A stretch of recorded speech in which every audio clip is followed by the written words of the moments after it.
into making sure that like they had thoughtful staffing and get people in day one. They weren't just waiting and for people to get confirmed. And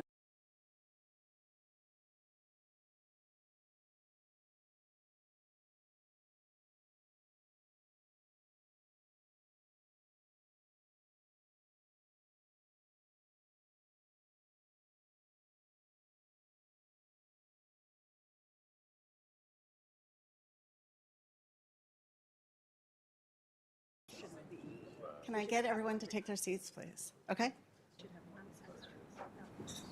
And someone will tell me when I go? All right. Hello. I am Wendy Edelberg, Director of the Hamilton Project at Brookings, and thank you so much for joining our event. The Hamilton Project has published many proposals for ways the social insurance system can better support children, the elderly, and people with documented disabilities. But it is worth acknowledging that the system is relatively robust for these groups. What I mean by relatively is I want to draw a contrast to the social insurance system for a population that it ill serves. Low-income working-age adults who do not have dependent children and who do not receive disability-related benefits. That description probably summons up an image in your head. Perhaps someone who does not engender your sympathy. Perhaps you think this population is vanishingly small. The Hamilton Project set out to document who is in this group, why they struggle, and what programs are available to them, here and abroad.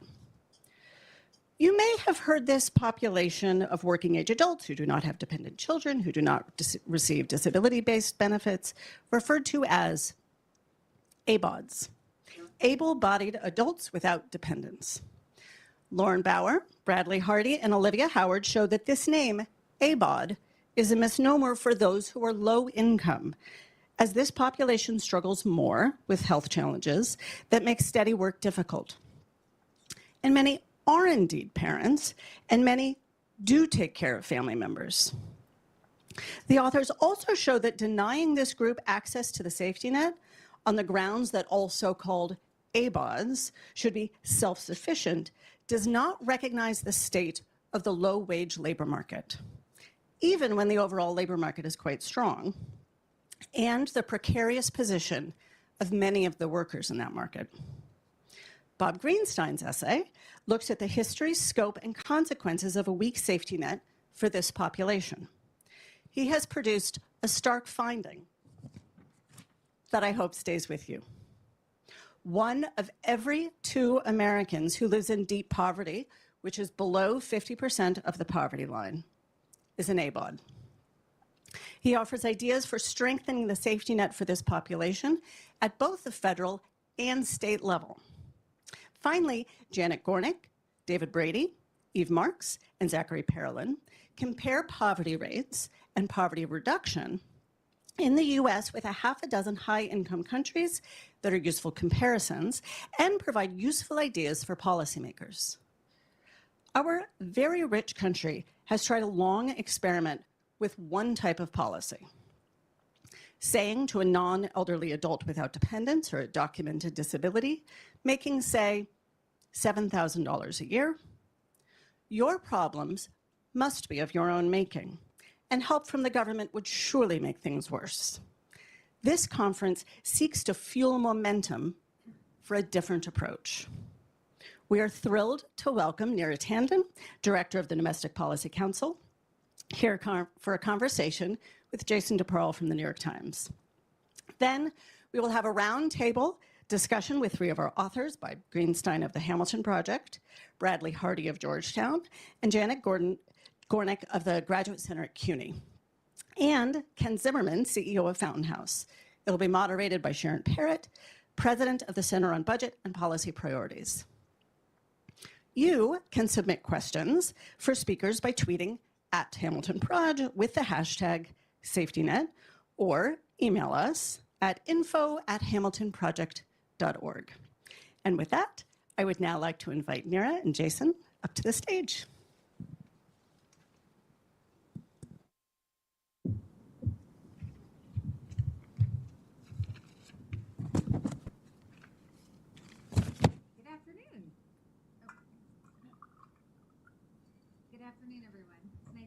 be friends. Can you hear me? I don't think it's working. You know, it's green and red.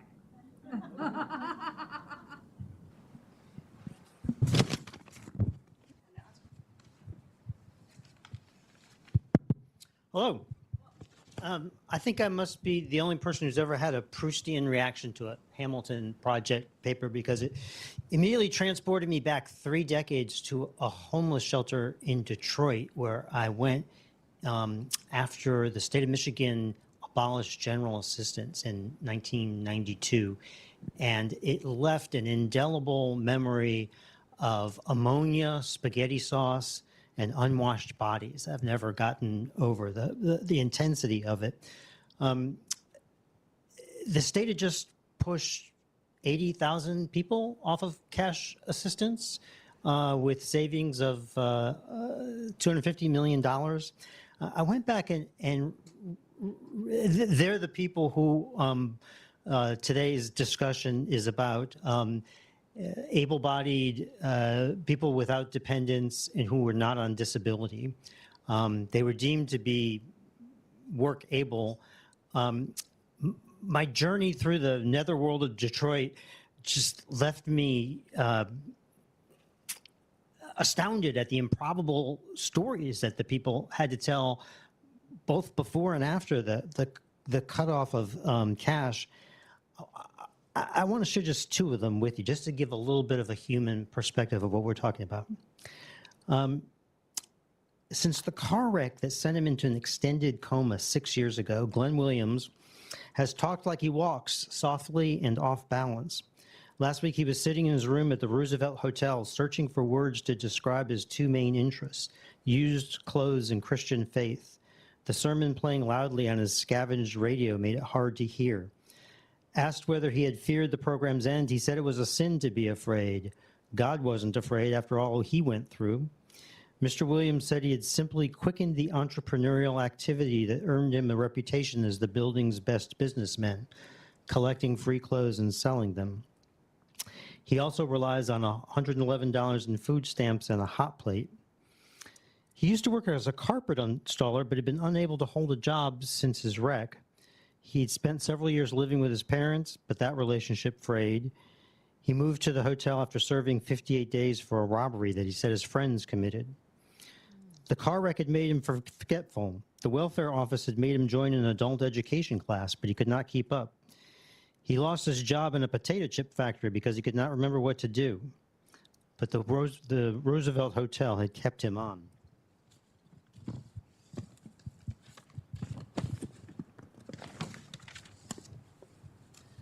Another woman I met was named Marie Davitt, whose income fell to zero, and she was evicted from the mobile home where she had lived before, while she had general assistance. A son then drove her to the rooming house where I had found her. So I end up in the house with alcoholics and drug addicts, just so I don't have to sleep out on the street, she said in an angry, raspy voice. Theoretically, she was able-bodied, but she was found to have had surgical cancer, and though it was in remission, she had rarely worked since. Then she came down with ulcerative colitis. She applied for disability twice, was turned down both times. But she said the governor was right to cut back welfare programs, wrong to make her a target. You've got all these young people sitting in houses, popping out babies when they're able to work, she said. Marguerite Kowalski, her social worker, winced. Mercy, remember, there's people out there saying that about you. Neera, is the main impediment to helping this population budgetary or ideological? And say a bit about both.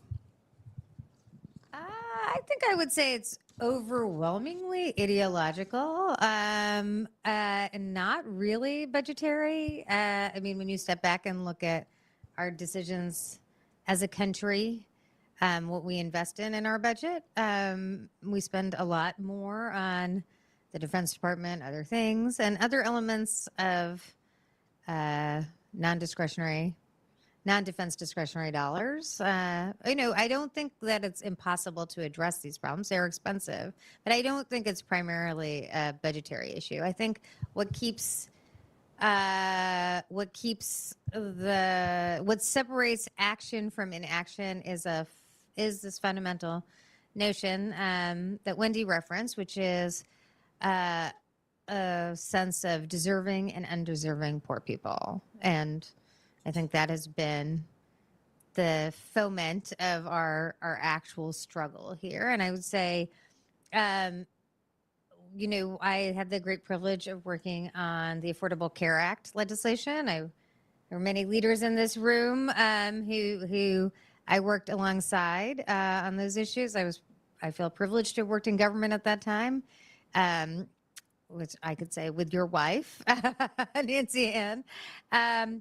You know, I think as Nancy Ann would probably recall in our initial discussions of the legislation, you know, the truth about healthcare is that, you know, we had before the ACA, we had expanded healthcare coverage for large swaths of people, seniors, obviously very low income people, very, very low income people.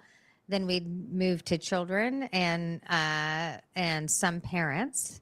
But the large swath of people who were not insured in 2008, before the ACA, the largest group of people uninsured in America were single adults. And the ACA expansion was a very hard-fought expansion. I would argue much harder than the CHIP expansion, which was bipartisan.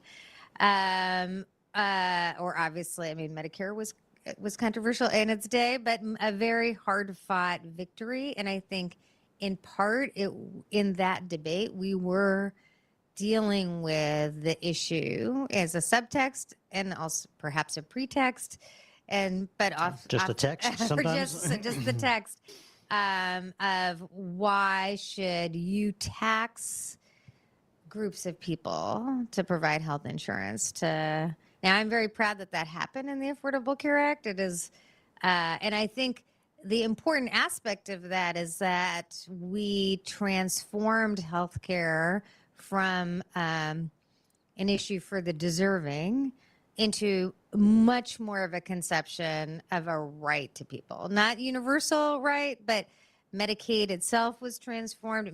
Many states made it easier, not harder, to pull people into Medicaid. It really transformed thinking. Instead of having applications that took 3,000 pages, they are still complicated, but, you know, really reoriented the programs to be about serving people versus keeping them off. I want to ask you what lessons you would extract from that for housing. When I went back and read this from 3 decades ago, one of the things that struck me is that there were welfare hotels and rooming houses. I mean, you wouldn't, I imagine if I went back to Detroit now, they would be expensive. Those buildings or those lots would be expensive condominiums. So if you look back between now and 30 years ago, one big achievement for the safety net has been the expansion of health insurance. Things in housing have probably gone the other way in terms of affordability and the ability of government to meet need. Is there a lesson you can take out of the expansion of health insurance that could suggest a strategy for housing?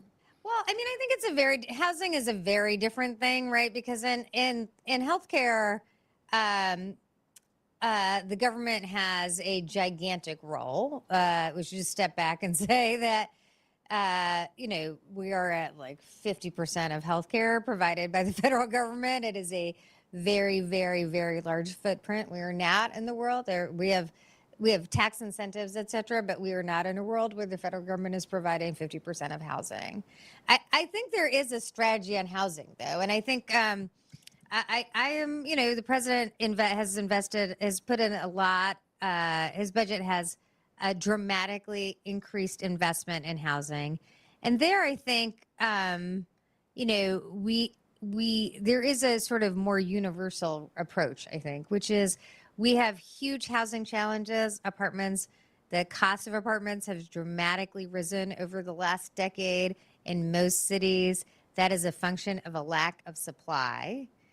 And it seems to me there's a really bipartisan growing effort to address the lack of supply. I would say, just to take a minute. Is that analogous to healthcare? Did healthcare get bad enough for enough people that the government had to act? And was it possible that housing could get bad enough for enough people that the government would have to act? Yeah, see, but I think the challenge with the challenge with the ACA, which I think you could think of as like an opportunity or a challenge, was in essence through Medicaid and CHIP, the government had gone in and insured, I guess, quote unquote, the most deserving people, seniors, lowest income kids, CHIP. And so then the people who were left were like a lot of people left. I mean, it didn't cover everybody, but the disproportionate number were single adults.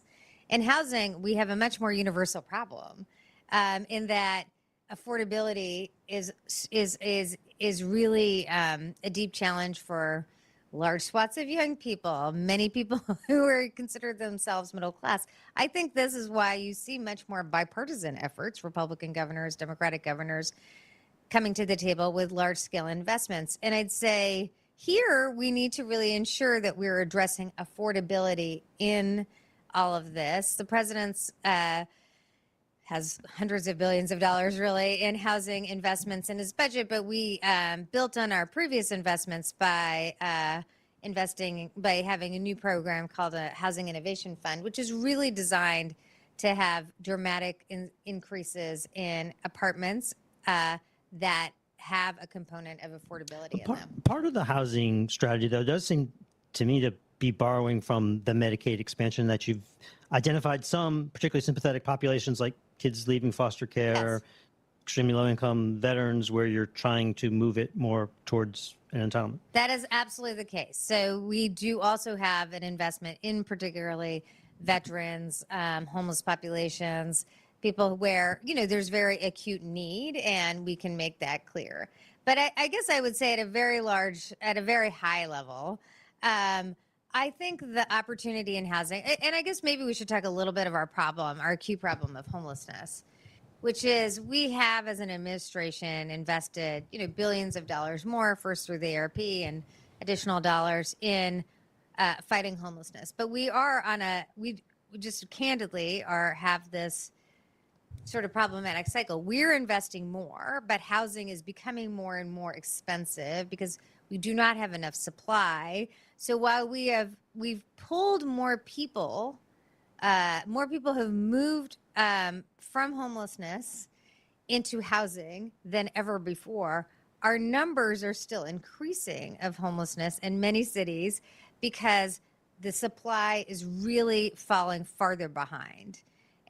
But again, we have lessons from the pandemic, which I know we may talk about a little bit more, but the lessons from the pandemic is we were able to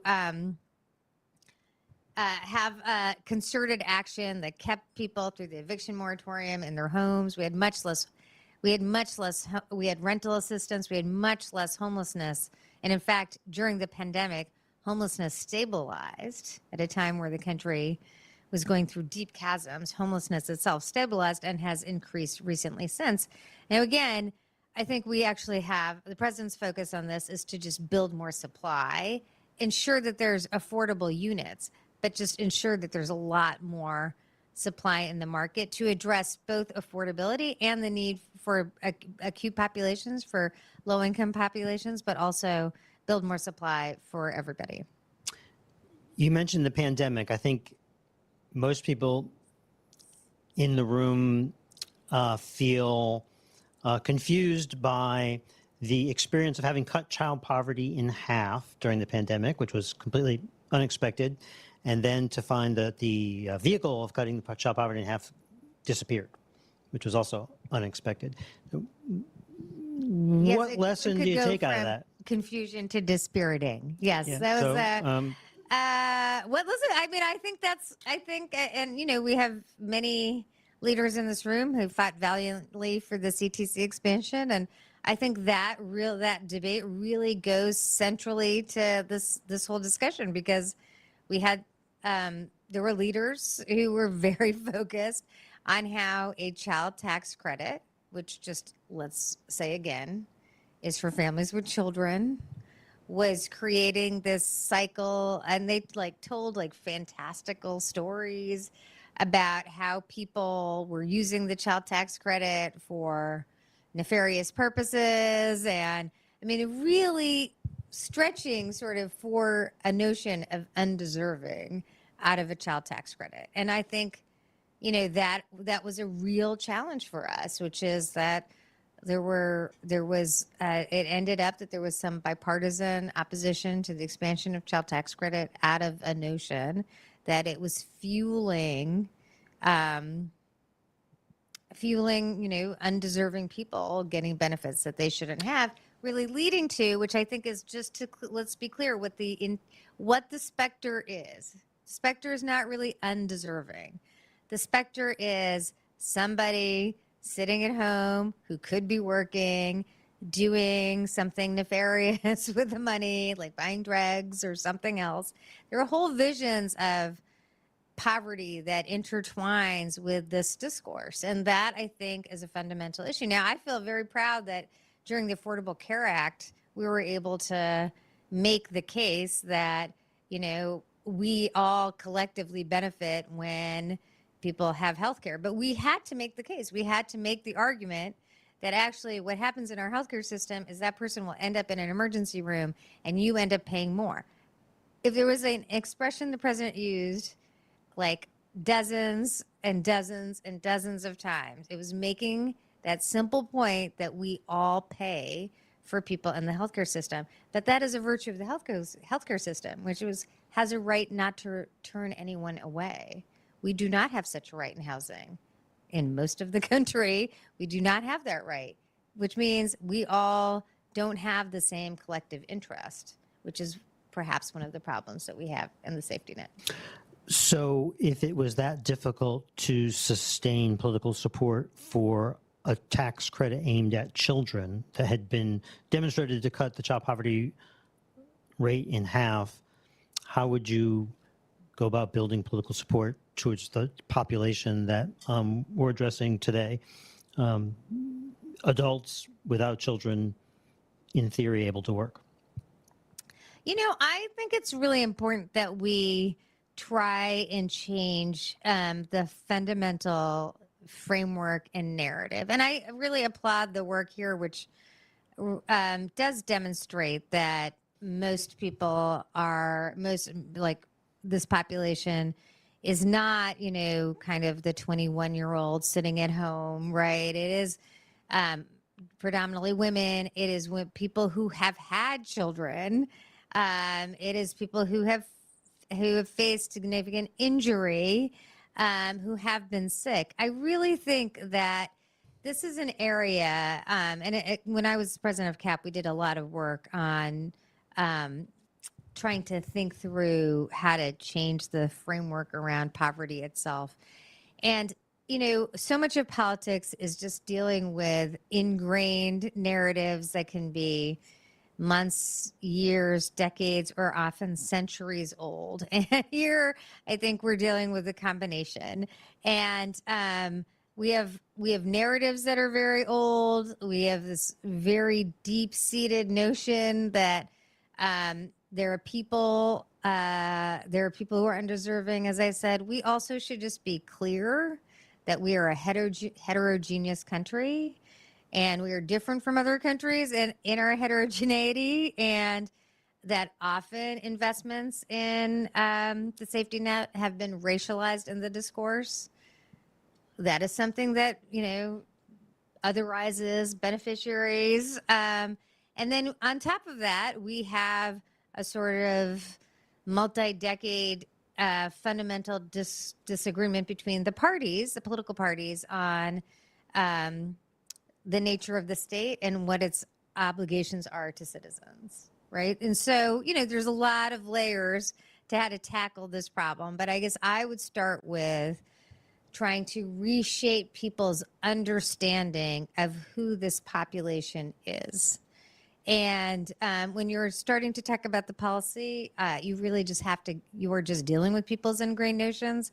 And so my take is that, or one of my views here is that it's like this paper today is very helpful, but more people understanding that nature of what this population is addressing. And then also, I think we also have to have an assessment of what the social safety net is, right? We do not have enough of an understanding. People do not think of the social safety net as, you know, an actual safety net that people use and then get off of.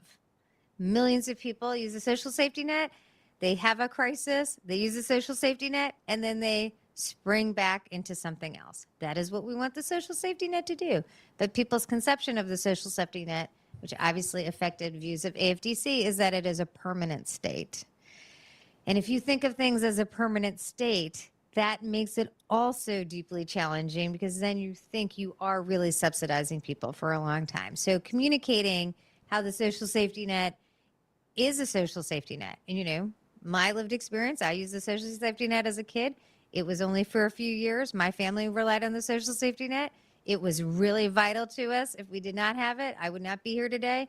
But we also got off of it within a couple of years. And that, I think, those kinds of narratives are really important for people to understand. There's a wide diversity of people who are in this population, and that the safety net itself is not a permanent state. Because I think there's invested narratives on the other side. Do you want to say more about your experience in relying on the safety net? What your family used? Sure. I mean, I can. So, I mean, I think I've shared this before, but my parents were immigrants into the United States. And when my father, when I was 5, my parents got divorced and my father left. And my mother, who was an immigrant, had never worked outside the home. And so, you know, she faced a choice of actually going back to India or staying in the United States and going on the social safety net. You know, we had been living in a house, and my father sold the house and had gone. And so, you know, she was really facing this kind of moment and with 2 young kids. And she grew up, you know, just candidly, she was very middle class in India. And so, but you know, I don't know how many people know Indian couples today. Very few divorces today, but there were like 0 divorced couples, Indian couples in India in 1975. And so my mother thought, you know, like her kids, we could go back to India, but she and we would face incredible stigma, or we could stay in the United States and go on the social safety net. And like she would, you know, we were on welfare. And I remember going to the welfare offices, and I remember being. Where was this? Bedford, Massachusetts. So I will say this is a really important fact about Massachusetts, is that Massachusetts had and has a program where it tries to build low-income housing or build housing in suburbs. It's total social engineering. It encourages building apartments in suburbs and speeds the permitting process if you do have a low-income housing set aside. So my mother could take her Section 8 voucher and move into an apartment in Bedford, Massachusetts. And the schools in Bedford are the 15th best schools in Massachusetts. And Massachusetts is, you know. After you joined? Yeah. No. They're just the best schools. So the whole story here is, I mean, we were on food stamps. I remember being the only kid in the Bedford schools using that 10-cent voucher. Back then it was like a little like snippet of paper that said 10 cents, and I handed the 10 cents in. I remember being the only family at the Purity Supreme using back then the food stamps were like literally fake dollars. It looked more like Monopoly dollars and they looked like actual dollars. And I remember I had all those very vivid memories, but you know, we were able to live in Bedford, Massachusetts. Eventually my mother got a job as a travel agent and ultimately at Raytheon. But like, if not for the social safety net and a social safety net that allowed us to live in Bedford, Massachusetts with its fantastic schools, I would definitely not be here today in any way, shape, or form. And if there was no social safety net in America, I would definitely be in India having a very different lived experience. So so thank you for asking, I guess. But you said there's a need to present other narratives. Yes. So good. I have one. Wanted to offer you the chance. But I also think that's, I think it's a reminder. I mean, I try to, when I go into conservative audiences who are attacking the social safety net, I share the story, and I actually had this interview on C-SPAN I did an interview and they asked me, and I said this thing on C-SPAN. It was like a fascinating response because I got all these emails. People like sought me out and to just share with me, like, because I made this case, my mom was very, this is definitely a testament to the strength of my mother, but it's also a testament to like nameless and faceless bureaucrats who decided to create opportunity for children and people like me. It is both of those things. But it was a fascinating experience because there were so many people who responded to my story by just saying, like, it really wasn't the social safety net. It was your mother. And it's just the hardworking effort of your mom. And it wasn't you. I've kept these emails. They're fascinating. Commentators reinterpreted your life story for you. It's just individuals in the audience really just did not want to have. They just couldn't really fathom. And I think this is why this is a hard issue about ideology. Ideology, what is ideology? Ideology often is, particularly today, like you have a belief and the facts have to go with the belief, not you have the facts and then you come to belief. So even with my story, people really wanted to say it wasn't the social safety net that led to where you are today. Although just honestly impossible to really make that calculation, but they did. They really wanted to say, you are where you are today because of your mother's strength. And I definitely am where I am because of my mother's strength. But my mother just being by herself was not going to house us. She was not going to feed us when we had no money. She was not going to find a place for us to live or for me to get food or me to eat at like school with zero resources. That took the help of a federal government that at the time, before the 1980s, and we have kept a lot of it, but not all of it, at the time had this idea that the social safety net was ultimately about opportunity. It's ultimately not about a grievance against undeserving people, but saw in all people giving them opportunity for really being part of the country. And that was what the Great Society did and why so many of those resources are important. And I am proud of the fact that I work in administration and I serve a president who's trying to rebuild as much as he can. Do we have questions? Those are in your hand. Okay, so none live.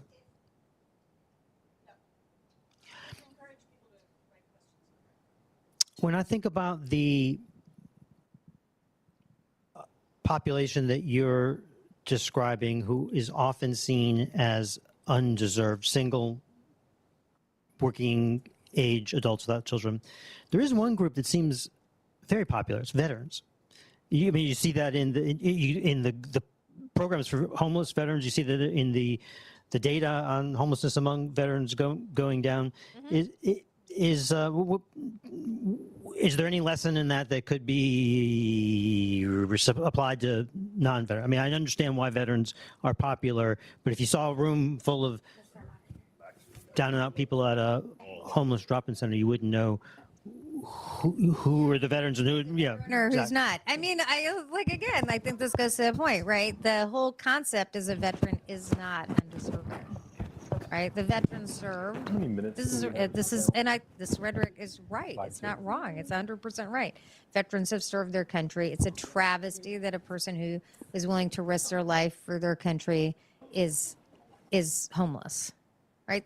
I think I'm actually somewhat quoting President Obama when he made significant investments, and I could definitely be quoting Dennis McDonough, the current Secretary of the VA, and I think that goes to the central notion, right, which is there are populations that are deserving and undeserving. So, I will say we try to think expansively of veteran populations and access to housing, and if there are ways we can think creatively of making that access, more expansive. But I think that the veterans, and honestly, there's very bipartisan support for veterans. Right? I think that goes again to this fundamental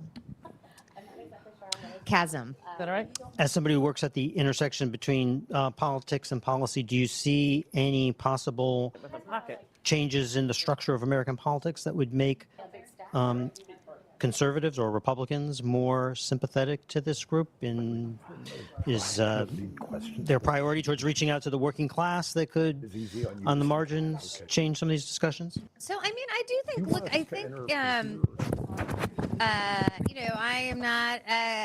I'm not working in politics in any way, shape, or form these days. I am in the Domestic Policy Council. I would You're say, a political appointee in the White House. What do you mean? okay, sure, but I mean, like I'm spending a lot of time on rules these days, Okay.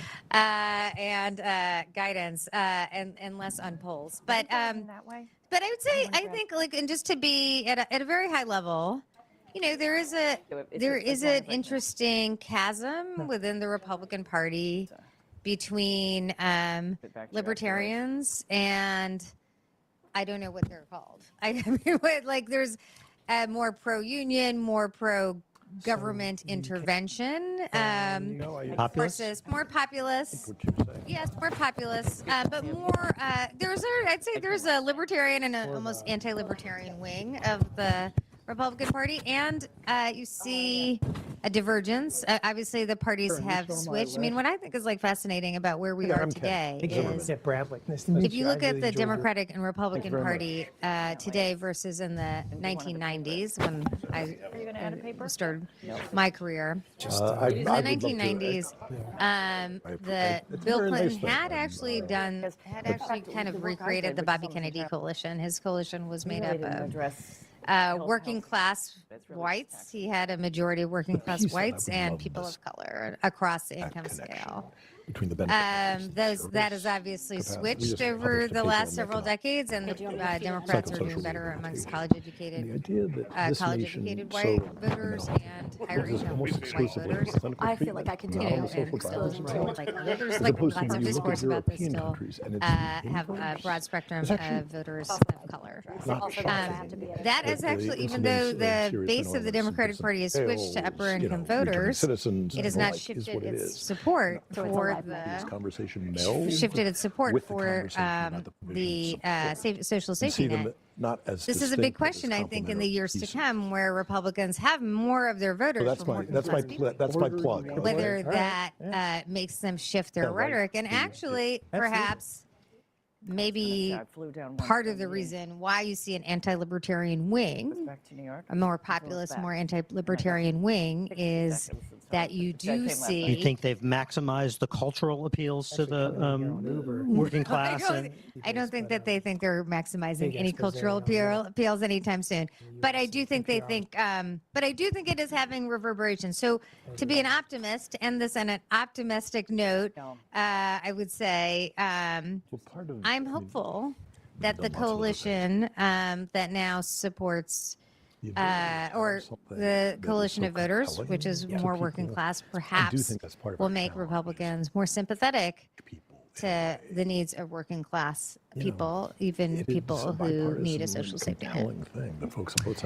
Neera, thank you for your comments on policy, and thank you for sharing your important narrative. Okay, thank you so much, Jason. It was great to be with you. seating.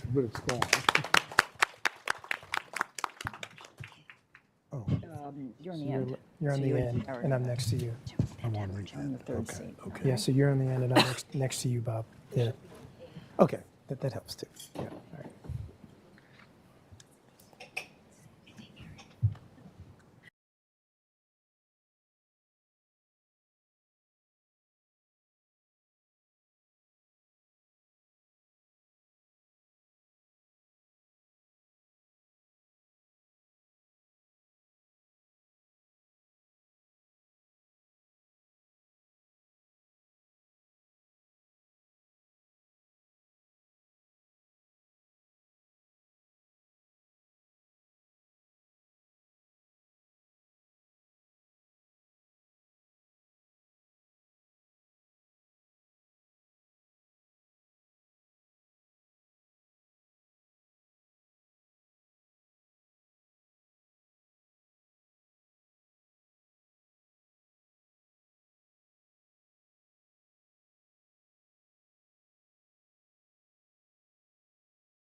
I don't care.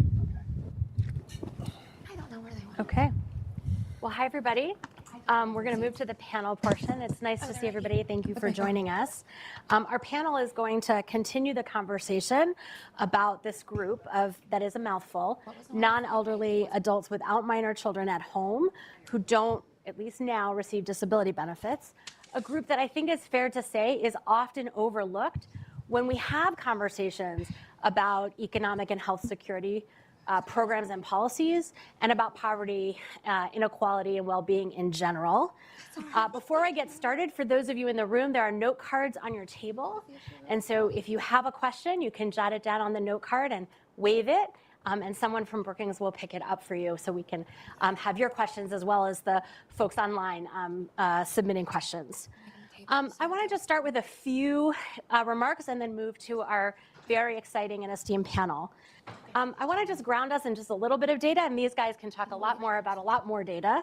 But if we just think about how many non-elderly adults without minor children at home who aren't now getting disability benefits there are, it's actually a very large group. It's 105 million people. About 14 million of those individuals have incomes below the poverty line, and for the wonks among us, that's using the supplemental poverty measure. And more than twice that number, well over 30 million, have incomes below twice the poverty line. The poverty rate for this group is actually broadly quite similar to the poverty rate overall, but this is a group that's far more likely to have incomes below half the poverty line. And the number I want you to have in your head, which is just sort of a rough number, is that the poverty line, half the poverty line for a single adult is about $8,000. So when you think about high rates of deep poverty, you are talking about people whose incomes are extremely low. So the main reason for having overall poverty that isn't so different than the population as a whole and having much higher deep poverty is because of the way our economic and health security policies and programs treat this group. And namely, it is that those kinds of policies, what do I mean by that? Things like SNAP, things like basic income assistance, refundable tax credits, that constellation of programs and policies, which I call economic and health security programs, is very weak for this group. And so it does very little to pull people out of poverty or out of deep poverty even. The papers that have been released today by the Hamilton Project talk about the heterogeneity of the group, their labor market experiences, how economic and health security programs treat them, and what we can learn from other wealthy nations that take a very different approach. We have 4 distinguished panelists with us today that include 3 paper authors. The 3 paper authors are Bradley Hardy, Associate Professor at the McCourt School of Public Policy at Georgetown University, Bob Greenstein, Visiting Fellow at the Hamilton Project here at the Brookings Institution, and of course, the founder and longtime former president at the Center on Budget and Policy Priorities, and Janet Gornick, the director of the Stone Center at the Graduate Center at the City University of New York. And we're also really lucky to be joined by Ken Zimmerman, who is now the CEO of an organization called Fountain House, which empowers people with severe mental illness not to just recover, but to really thrive. But the organization also engages in advocacy and public policy reforms, and Ken has a very long history in policy and philanthropic roles. As we open the discussion, I want to underscore a couple of points that Wendy touched on briefly at the beginning. And namely, that is that while we have this long name for this group, non-elderly adults without minor children at home who don't get disability benefits, the group, many people in the group are parents. They just don't have minor children in their home most of the time. They may have parenting obligations, they may be involved parents, and they may have financial obligations. And even if they aren't parents, they are members of extended families and communities, right? These are not people just off to the side. They are people in our neighborhoods, our communities, and our families. And the second point is that while we often shorthand this group as being able-bodied, though I will try hard not to do that, we know that this group has a high prevalence of health issues, including quite severe health issues, and including health issues that would qualify them for disability benefits if they could navigate an application process that is quite challenging. So during the panel, we're going to explore the data about who's in this group. We'll take a step back from the data and think about the U.S. policy approach to the group, how it can be improved, and impediments to progress. I'm going to challenge us, everybody on the panel and listening, to think about what our policies should look like without immediately falling into a scarcity mindset that says, if I think this group needs more help, that must mean that I think another group should get less. I'm going to really challenge us to try not to do that, at least initially. And the second thing I want to be sure to name and for our panelists to comment on is that this conversation, I want to be sure that this conversation faces the reality that discussions about economic and health security policies broadly, and in particular discussions about this group of people, are heavily impacted by stereotypes about people in the group, including incredibly racist tropes that have affected the country's willingness writ large to provide assistance to people in this group. And we should name that, and we should talk about it openly and not pretend that it isn't a major factor in how our policies have developed over time. So with that, I'm going to turn to our panelists. Hi, panelists. And Bradley, I'm going to start with you. Sure. The paper that you and Lauren Bauer and Olivia Howard have written provides really important data about this group and its heterogeneity. So the paper is great, and there are lots of tables and numbers. But I'd really like you to tell us, like, what are 4 or 5 things that you really hope everybody listening today walks away with in terms of their understanding of this group, their labor market experiences, who they really are? Yeah, sure. So, you know, when I came at thinking about this group of adults probably over 20 years ago, and the narrative and the discussion at the time was very much around child support enforcement, kind of an immediate post-welfare reform discussion around labor market activities, and oftentimes focused on men and focused at times on black men. And so, you know, ultimately, even in the process of working with Lauren and working with Olivia on the project, you know, it was very eye-opening to see that look, realistically speaking, about a third of our U.S. population could fall into this broad category of being adults, being working age, not having these kids in the house, right? And maybe not being able to participate in SSI or other disability programs, not meaning that you don't have disabilities per se. And that's a very fluid aspect of your life cycle. It's not like you're just healthy all the time or just sick all the time. So in looking at this, you know, we also, you know, uncovered the reality that easily 20% of adults in this category are with low income, so 200% of the poverty line. But importantly, we also found that, look, you know, roughly half are women, okay? So you're already getting into a more complex snapshot of what this population looks like. Most in this category are white adults. Even when you then further restrict to adults with low income within this group, white adults are still the largest group, though you start to get more disproportionate shares of like black and Hispanic adults in the grouping. And so that right there, I think it paints a different picture, right? Certainly among the folks in this category, among adults with low income, we see a lot of the challenges related to lower educational credentials. So half with a high school diploma or less, and then maybe even 30% with some post-secondary education, but they don't have that college credential. You know, it's one of these things, it's a 30-page paper, trying to distill this down. Certainly within the labor market, you know, most of these folks are actively within the labor market, okay? And so they're either working, you know, full-time or part-time, packaging their earnings together across part-time work. And if they're not in, they might themselves have, you know, work barriers, disabilities. They might be students. So, you know, what we find, of course, is that this group faces some of the same challenges in the labor market as a broader category of workers with fewer educational credentials, particularly if you're looking at the lower end of the income distribution. Employers in this sector, if I'm generalizing, it's more precarious work hours assignments, it's higher levels of earnings and income volatility. This sort of permeates this market. That's sort of a general finding, right? And I've conducted this research for many, many years thinking about income volatility.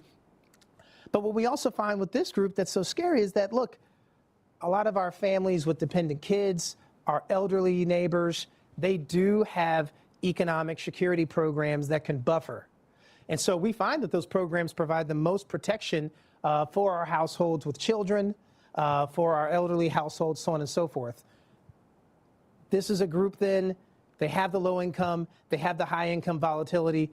It's the worst possible portfolio you could think of, and they don't really have that same level of economic protection, which is what we're all here to talk about, right? I think the last thing I like to say for now, we'll have some time to talk about health impacts. We know from more recent research that this exposure to volatile work hours, volatile income, without these protections can have all sorts of mental health consequences. You know, work can shape your health, health can shape your work. And so when we think about what to do for these people, for these residents, for these neighbors, I think the economic protections matter a lot. I think it matters a lot that these adults are in fact connected to households with children in many instances. So even if your thing is that you really care about the kids, we think you should be caring about these adults as well. I mean, so much more to say though, but we have a lot to get into. Yeah. Thanks, Bradley. Bob, I'm going to turn to you next. Your paper really focuses on poverty and the anti-poverty effects of the economic and health security programs. So talk a little bit more about how those programs treat or serve or don't serve this group, and what are they left out of?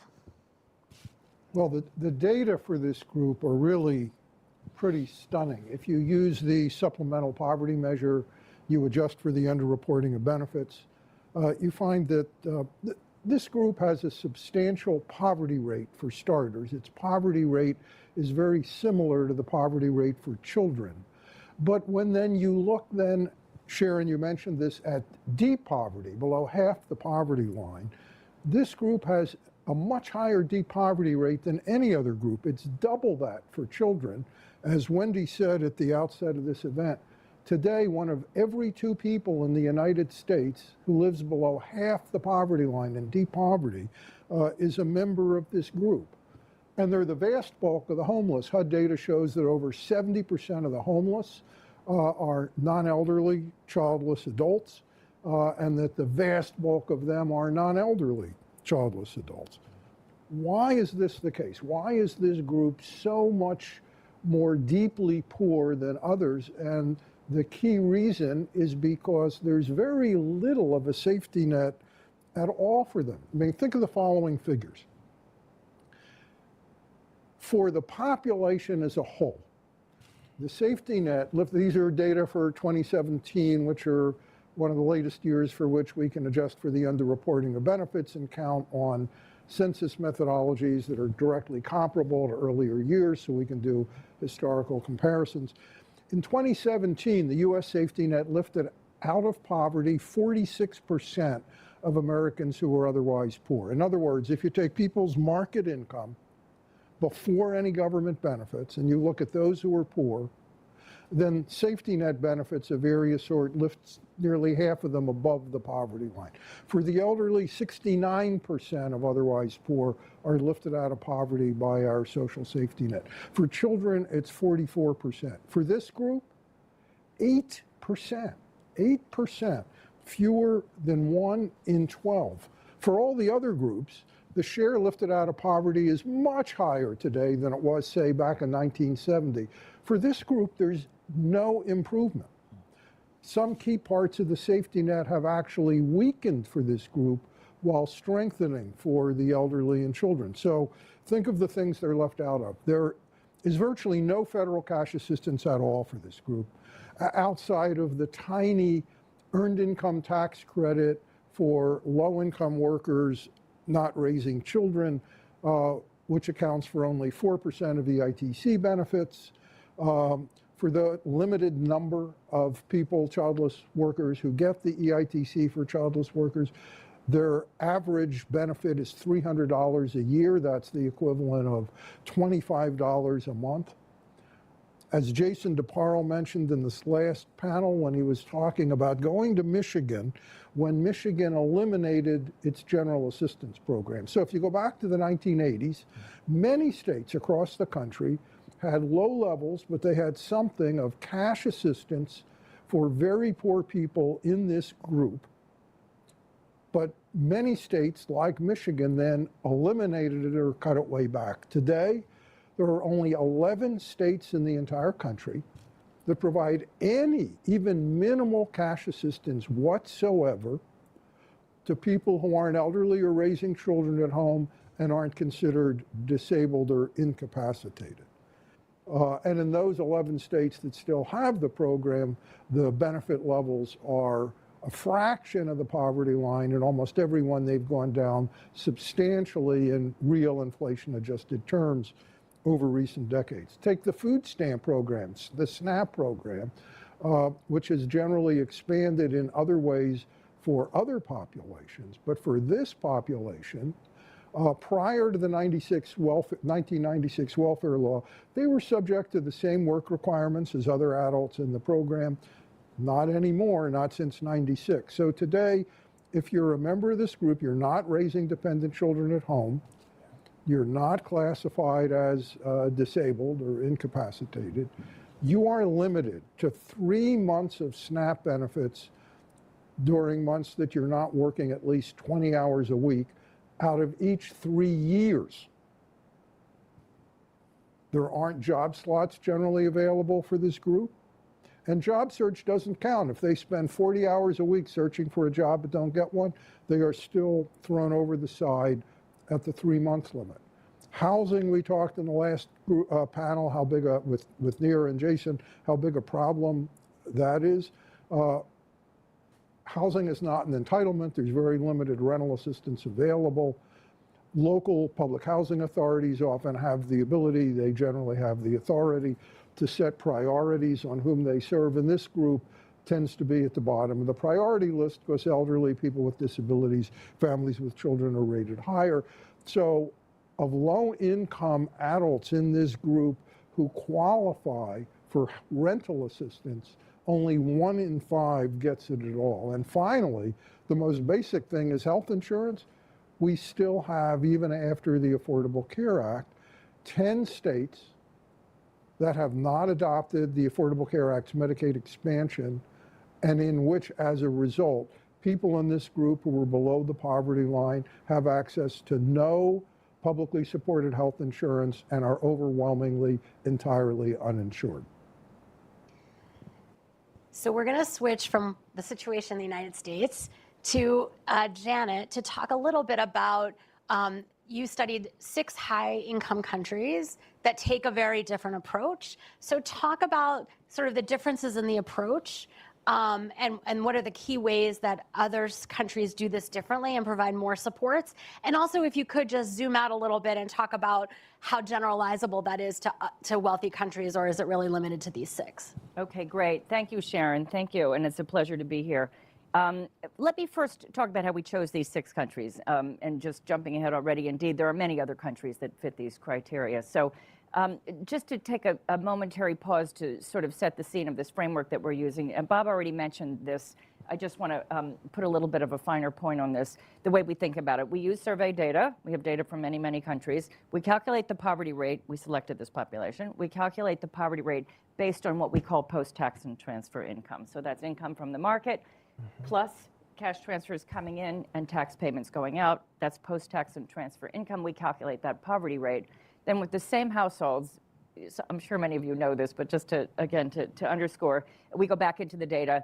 we basically manually, we remove the transfers, we put the taxes paid back in, and we recalculate the poverty rate. So it's not a perfect tool. It's an accounting exercise. It doesn't take account of any behavioral effects of the taxes and transfers. But it's a very powerful window and very commonly used. And of course, Bob used it in his paper in the US. So with that in hand, we looked at a large number of countries, and we selected countries that either had a lower post-tax and transfer poverty rate than the US, or they reduced more poverty from the pre to the post. So those were two criteria that we set, and that's how we chose these countries. So admittedly, we looked for what we might call best practice or better practice countries. These were not a random sample of the rich countries in the world.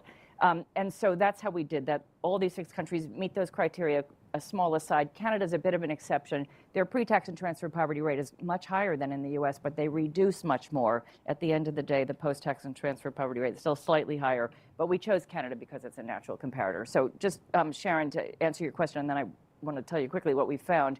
We did look at a large number of other countries, and there are many other countries, especially in Europe, that met both of those criteria. We just simply wanted to limit the number of countries. So, for example, Belgium, France, and Norway, they also meet both criteria. They reduce more poverty, and the post-tax and transfer poverty rate is lower.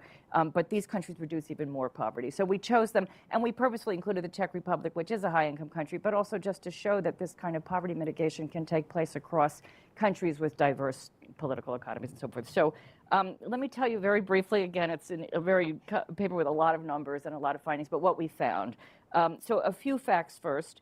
Let me say a little bit about the labor market, taxation and transfers, and then a little bit about policy implications, and I'll try to do that in just a couple of minutes.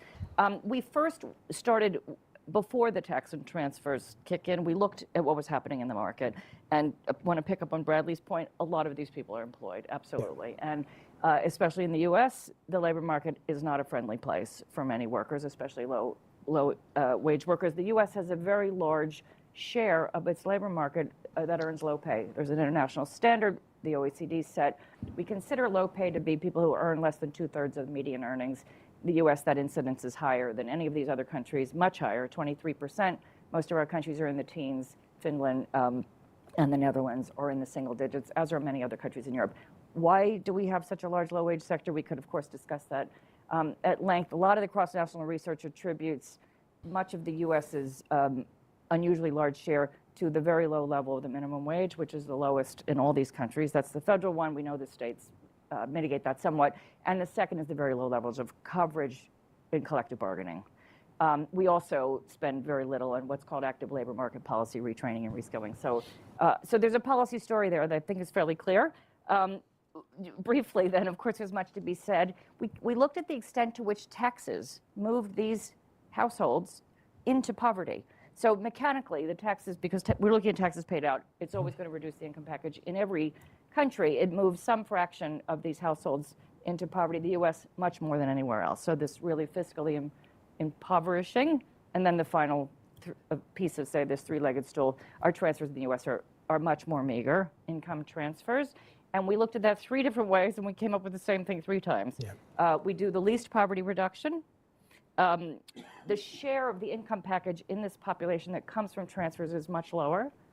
And we looked at social spending in the aggregate. We spend 1.5% of GDP on this population. None of the other countries fall below 3, and some are over 6. And so what are the policy implications? The converse of everything I just said, I would say.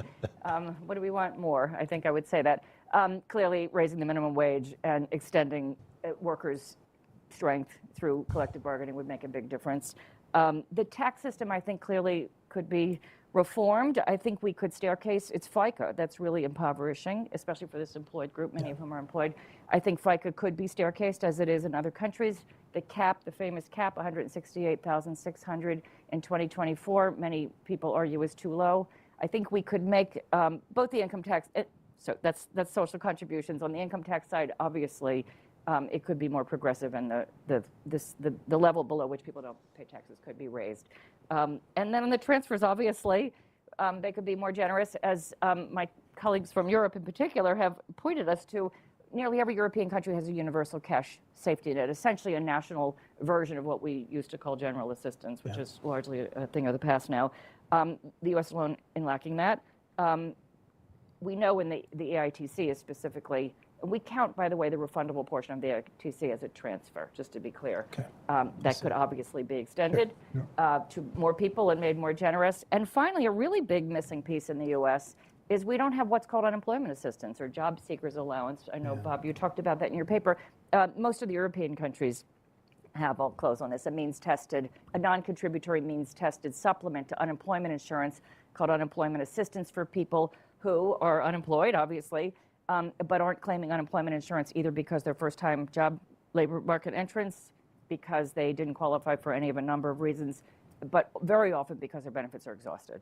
So that hole in the unemployment assistance in the U.S. is really impoverishing for this group. Yeah. Great, thanks. So now Ken is going to bring us out of the data and into community and people. Talk about what this very meager set of economic and health supports means for people who needed more and didn't get it. So thanks, and it's a pleasure to be here, and I do believe I'm here to provide a perspective from the ground, even though I think all the papers are really important and invaluable. So let me just start with two observations, since I'm just back from Los Angeles, where Fountain House, which I'm fortunate to be the CEO of, is working with the county and the city on its homelessness approaches. And the first, really to pick up on what Neera and Jason were talking about, is the recognition that there are frameworks and narratives that influence how people think about this. And I want to be very careful. Homelessness and this population are not coterminous. And yet we need, just even how much homelessness has come up in this conversation, be aware that the lens people look at it through can be that way. And that's something I hope we'll have time to get back to, and especially in Los Angeles, where the rates of being unsheltered are that high. And yet Neera's observation that we're actually taking lots of people out of homelessness and know how to do that is our housing production problem that continues to cause it is a really helpful illustration. The second piece from California, though, is the beginnings of some real attention to recognize individuals who are unsheltered are parts of families. The striking thing about many of the approaches that are being taken is the recognition that if the connection with family is actually enhanced, that is the leading edge of the strategies. There's something called Care Court. It's controversial in a variety of ways, but it recognizes that we need to see these individuals as part, it may be a complex, but nonetheless a part of their family structure. And so I think that's a really helpful piece as we think about where we want to go to. But just to reinforce the underlying point, and it's really what Bradley emphasized, just let's take two small subsets of the population, 18 to 30-year-olds. The data shows that close to 50% of those in this population, only have a high school diploma.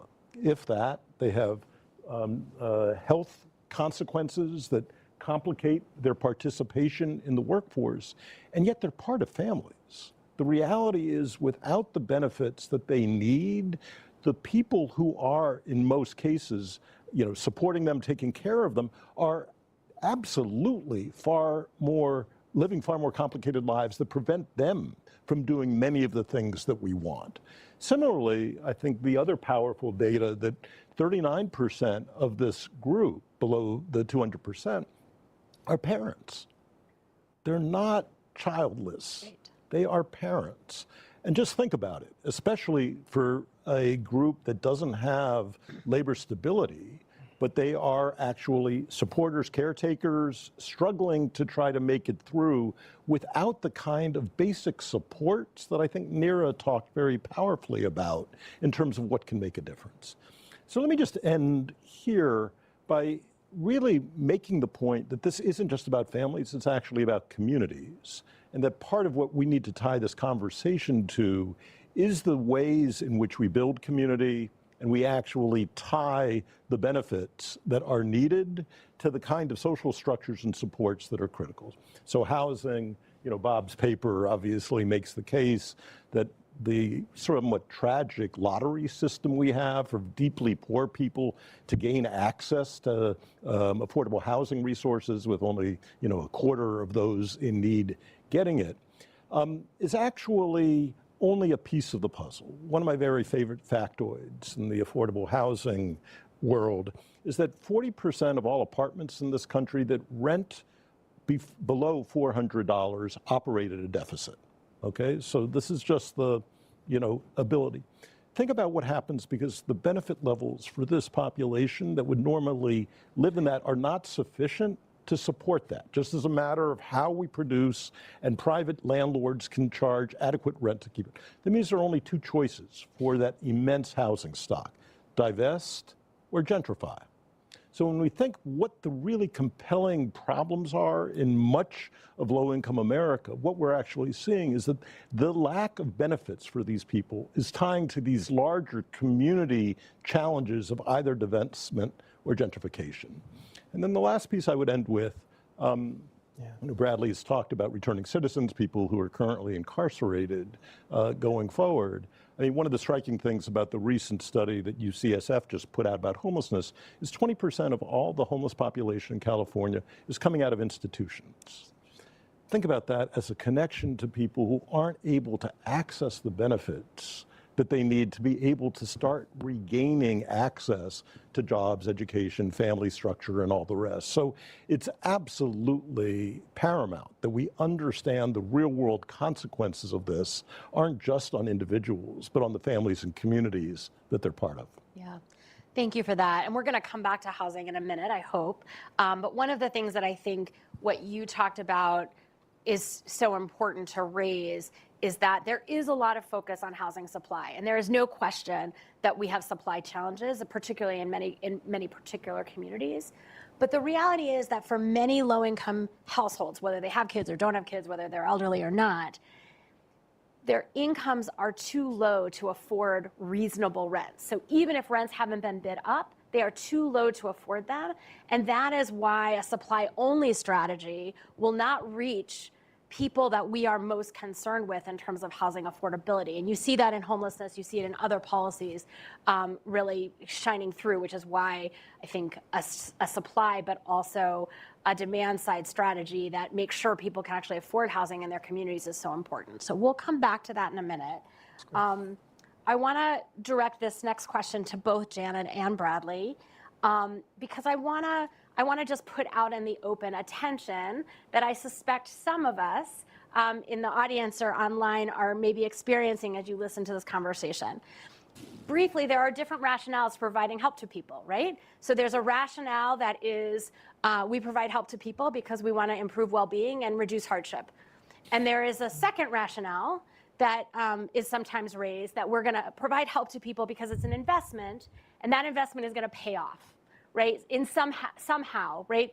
So we think about that a lot when we think about investments in kids. We'll invest in kids today, and that will reduce their hardship today, and that's a good thing, but also they'll do better in school, and then they'll be better workers, and then they'll make, right? Like, and it's an investment strategy.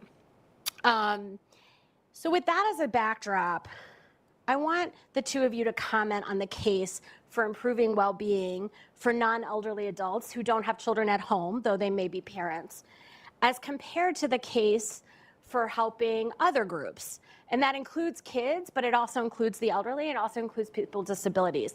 And at the core of what I'm asking is, in a world where these rationales often get used both to support some things and to oppose some things, how do we build a case for providing help to this group? Janet, please. Oh, Feel thank free. you. Oh, my goodness. Yep. Well, actually, I will say that the paper by Lauren and Bradley and their other colleague really, I'll defer to them for a moment, really demolishes this, answers this question in a lot of ways. It's almost painful to read. But what you'll see from their paper, for sure, which I also knew to some extent from other work, is, this binary of this group and other groups, or with children, without children, is really, the boundary is very porous. As we've talked about, a lot of these people they were parents, they're non-custodial parents, they have caregiving responsibilities. Lots of them have health challenges, formerly incarcerated, which is very difficult for employment. So it's a group that has a lot of challenges. And so this idea that they're not needy is just really not correct, I would add to that just two other things, many other things to say. Neera said this, I think, or maybe you said this, Sharon. Let's try to step away from this framework of scarcity.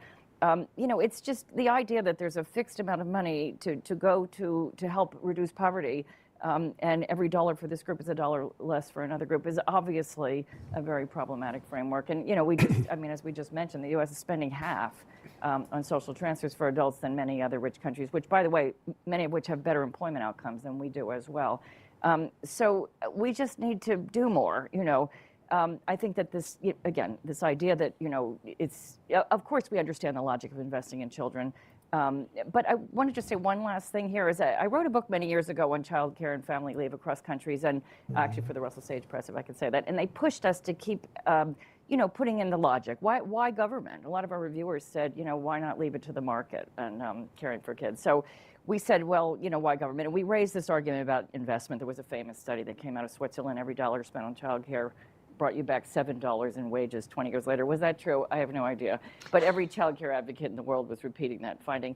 So we made this public investment strategy, even though I have to say my co-author and I were kind of holding our noses. We were trying to talk to an American policy audience. We really wanted to talk about social rights and human dignity, but our policy audience wasn't keen on that. But all of that was to say that a colleague of mine wrote me a note and she said, my child has a severe disability and is not going to be in the labor market. Are you just going to throw him out of the boat? So this whole idea that we're going to spend money only because we're going to get it back later is really kind of repellent, and I think we should stay away from it. Bradley? Yeah, my co-author Jim Ziliak and I contributed to a volume out of the Institute for Fiscal Studies. It was Cross-National Inequality. Janet, you've contributed there. And, the very short version there is that putting up our results on U.S. inequality vis-a-vis many of the other OECD nations, we looked horrific, and I'll just leave it at that.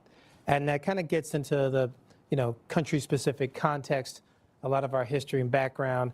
I want to talk to that point, but it does link up nicely with your cross-national inquiry. I think that, if you focus on kids, you care about kind of the economic returns to making these investments in the future. I've made some of these arguments, absolutely. Look, this group is dynamic. They may have kids that are non-custodial who are minors.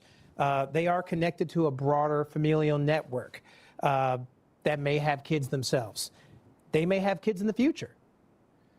Okay, we have this really, really strong set of social sciences evidence that when you have someone within your broader kinship network or social network, but let's focus on families, brothers, sisters, parents, cousins, and the like, if they experience economic insecurity in the absence of deep savings account or economic protection through government programs, family's going to try to step up. Now, that same family that tries to step up may themselves be sort of hanging on to something that looks like economic security, just on a very, very sort of like fragile grip, right? And so then that's having impacts on those families. That's taking resources away from those families with kids themselves. And so we've seen evidence that this severely constrains savings accumulation, economic security, when a family has another member within the kinship network that experiences these economic shocks. So you have to start thinking about our lack of economic protections for this group of adults. So, my view is that this does have this sort of general overall impact. It is akin to the discussion about health insurance and health care where, look, we're going to be impacted by our neighbors and our residents who aren't covered. You're going to pay.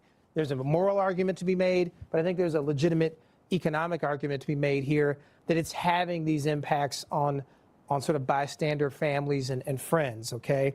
I think that, again, just sort of, this is repetitive to a degree, but we have this issue of deservingness that's hovering over our conversation. That's why I wanted to kind of bring up the cross-national aspects. Jim Ziliak and I found in our cross-national inquiry that for a whole host of reasons, the U.S. context had race looming large over our inequality and our poverty, but many of the other countries either wouldn't or couldn't engage in that type of inquiry, and in some instances, it just didn't fit their historical narrative. And absolutely, I think the really tragic aspect of this in part is that we know this set of adults is far more diverse And I think that a lot of these narratives around deservingness and how the country's viewed Black Americans' deservingness is having a whole broader set of consequences for these adults, many of whom are not Black. And so that's something to take a careful look at, right? And I think it's something you should care about for a whole bunch of different reasons. But I think you can just simply agree that, hey, look, whatever you think about that very academic and well-documented history, we're here now.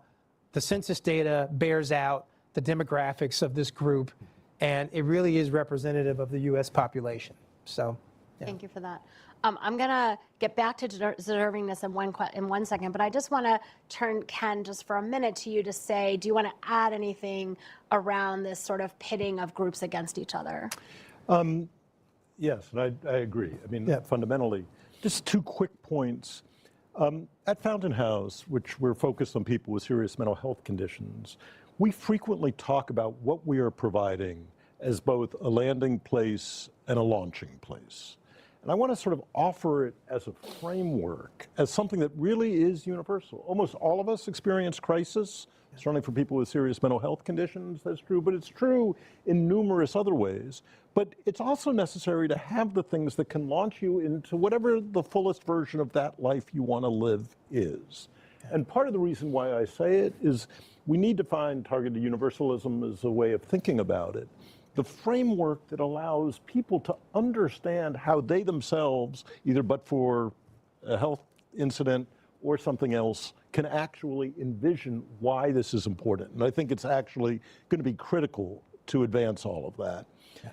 The only other thing I would observe is the power that comes when you ask the people themselves what they think really matters. I mean, one of the great joys I have by being in a voluntary community of people with serious mental health conditions is the striking insights that occur when you ask them what it is that are most critical in terms of what they need to advance. And new and creative things emerge that are actually remarkably powerful. And because, I mean, I think we even heard it in Neera's story, when people speak in their own voice, it changes people's understanding of why we're doing. It's critically important to have the data and to be able to frame it in the ways that we can, but there's some additional things one can add that I think can be very compelling in overcoming the zero-sum and scarcity mentality that you noted. Right, and I think Neera very graciously sharing her personal story really speaks to that that land and launch. I just almost got them backwards, right? That help get you through and allows you to move forward. And so I think that is a really excellent framework. Bob, let me turn to you. You've heard, I mean, Bradley talked a little bit about this, about how our debates around economic and health security policies over many, many, many decades, even longer than you and I have been doing this, often are about deservingness. They are often also about sort of a benefit cost. I'm going to pay these benefits to somebody, and what is it going to cost, and what are the long-term benefits that might happen. And those debates are often rife with animosity towards people who need help, and with incredible racism. And so with that as a backdrop, after hearing all the data and all the personal stories, I'd like you to talk a little bit about what you think are the best arguments for making progress in policy with this group, and what policies, whether they're national or in states, you think are most important to move us forward. Well, for starters, as we've all been discussing, many of these people, the poor people in this group, face all kinds of difficulties. So you have to ask yourself the question or reach the observation that extreme poverty, homelessness, lack of basic medical care, sheer hunger, these conditions make it harder to hold a job and to function effectively as an employee, not easier.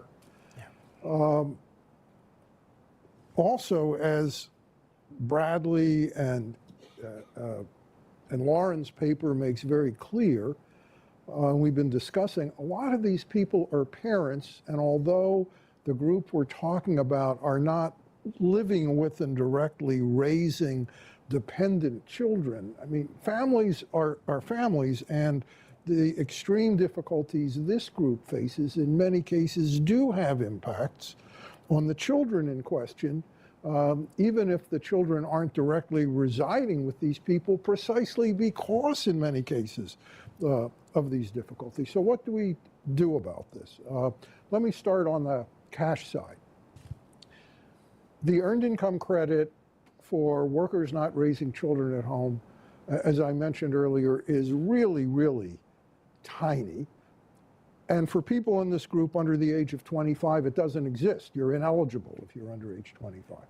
For 1 year in 2020, and it's so limited that if you work full-time at the minimum wage and you make close to $15,000 a year, you're eligible for almost no credit at all because you make too much, which for 1 year we addressed this problem. The American Rescue Plan for 2021 had in effect a substantially expanded earned income credit for this group, something that even Paul Ryan at one point proposed when he was the Speaker of the House.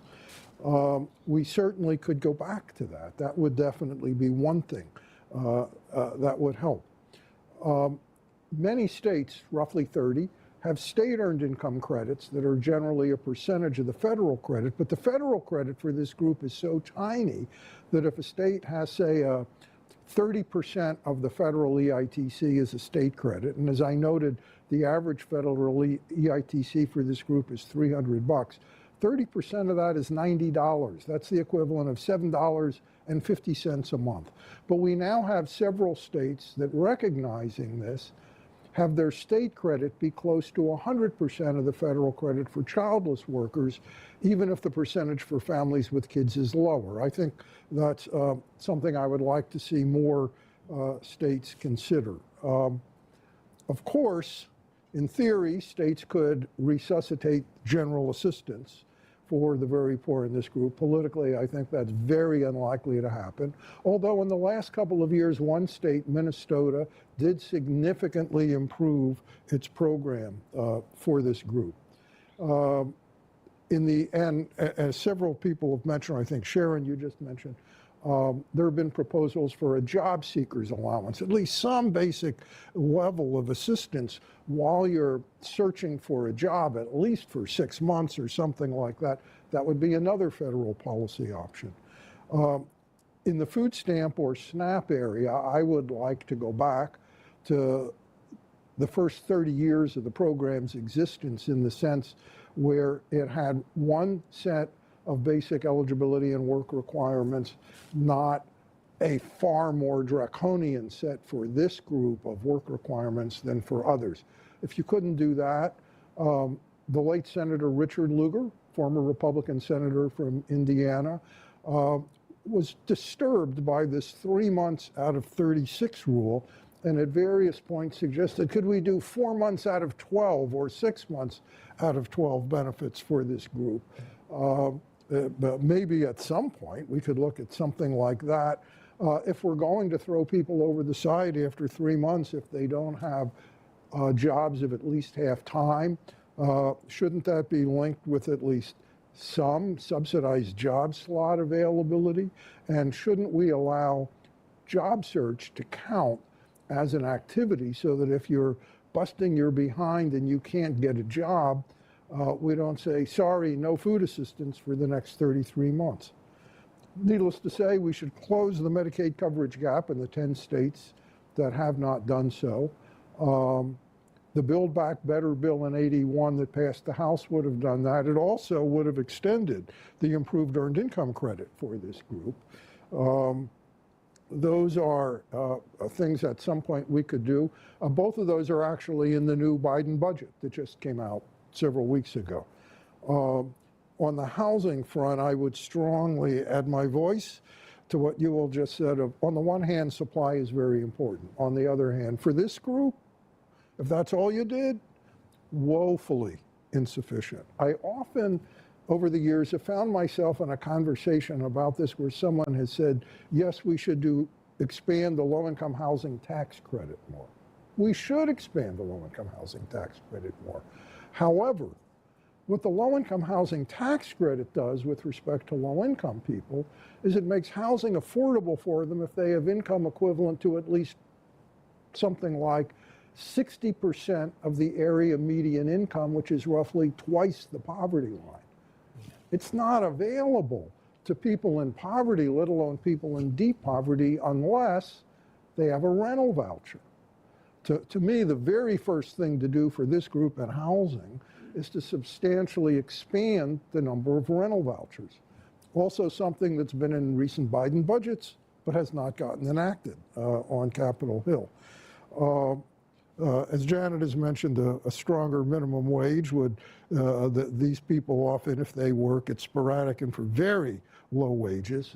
A better minimum wage would definitely be helpful, and improved unemployment insurance. And certainly in areas like job training and mental health services, as Ken's discussion is, we really need to provide both more and more effective and better designed services that particularly relate to the needs of this group. So I think it's a combination of these, but much better in my view to provide at least some basic assistance that people can get from day to day and week to week, and some more effective employment and mental health related services than to just say, let's keep going farther in the direction we've been going, in which over time more and more of this group seems to be falling into very deep poverty, to the extent that, as I noted and Wendy noted, that this group is now half of all people in our country living below half the poverty line in really deep immiseration. So Ken, I'm going to come to you and then I'm going to close this out. So Bob walked through a series of kind of income security related and health coverage related policies. And we could all name, I think, a broader group as well. When you think about the service side of the house, the service side of of what you might think of as our supports for people, very briefly, one or two high priority things that you think we should be focused on the service side. Again, the conversation could be just as long on the service side, and perhaps part of it is to think how we tie the benefit side and the service side together as part of an integrated conversation. Because I agree fundamentally with what Bob said, that on the housing side, you need to match the supply concerns with the demand concerns and do that going forward. But the two things, if I had to name them, is I think services, at least in many of these areas, are either underfunded overall, so they're insufficient, or they're not actually targeted to the lived experience of those people who need it. So many of the same constraints that start applying on the benefit side get imposed on the service side with something, for example, in the mental health world. The availability in New York City of people, psychiatrists or mental health professionals who take Medicaid is at an all-time low. And so we have to be attentive to the system structures that reinforce the marginalization that the benefit structures do. Yeah. Great. That is a great place for to lead to my closeout, because we've got just a minute left. So before I close out, I just want to thank the Hamilton Project, the Brookings Institution, all of the authors, those on the dais and those that are not on the dais, but that contributed mightily to the papers and to the panelists for this engaging conversation and for actually having a conversation about a group that's so often overlooked. I'll just say, for me, as a way of closing out, that ultimately an investment-only perspective on why we help people rings hollow to me. It rings hollow to me from a moral perspective. It also rings hollow to me from an economic perspective. That people are part of families and are parts of communities. Whether they individually have a child, have a senior, have caregiving responsibilities, they are part of communities that have all of those things. And whether they are one day going to succeed in the labor market, or whether they have limitations that make that unlikely they are people with human value and dignity. And that we currently have a set of economic and health support policies that largely leave behind broad swaths of people that are suffering in a country of great wealth and great riches. It is silly to imagine that the United States can't possibly afford to make sure people have enough to eat, or even a much taller hill to climb, but it's also not true that we don't have the money to make sure that people have a place to live and basic financial security. We can do those things if we're willing to make a host of policy choices that include raising revenues, right? Being willing to tax ourselves in a way that then allow us to make investments across a whole range of values for a whole range of outcomes. And so as I look out at this debate and I think back to a very rough 30 years when it comes to this group of people, a group of people that have been maligned in every possible way, that have, where kind of racist rhetoric around this group, their willingness to work, their capabilities, their basic value, have really stymied our collective willingness to provide supports that people need. And that can be very dispiriting. And at the same time, I think that in a nation of great plenty, where we have made real progress in certain areas, we have seen that we can provide health coverage to most people when it is only 30 years ago when that seemed like an unattainable goal that our political economy would never allow, that we can make progress, but it is a tall hill to climb, and we have to continue to push this group and other groups' needs to the forefront of the debate. So with that, I'm going to close this out. Again, many thanks to everybody who participated and for all the hosts. Thanks.